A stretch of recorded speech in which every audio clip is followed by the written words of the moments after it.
אחת, שתיים, שלוש.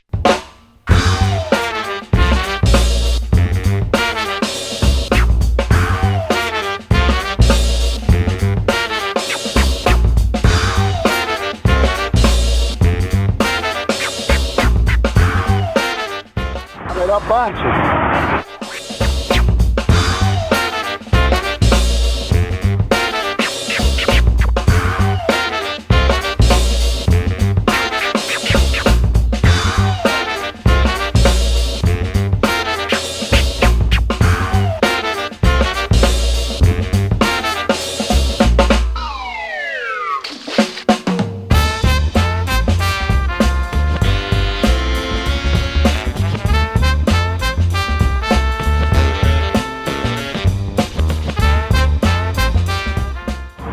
do convívio é a melhor parte, porque a gente ficava tempo sempre estar junto, né?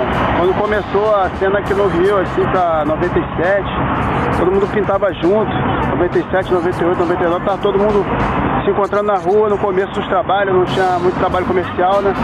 Hoje em dia tá todo mundo com a sua carreira aí, se consolidando, cada um se achando, né? Uns na oficina, outros nas telas, nas galerias, então a galera fica cada um com uma correria, cada um com o seu caminho, né?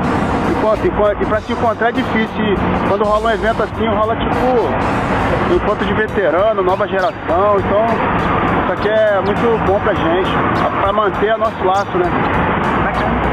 Valeu.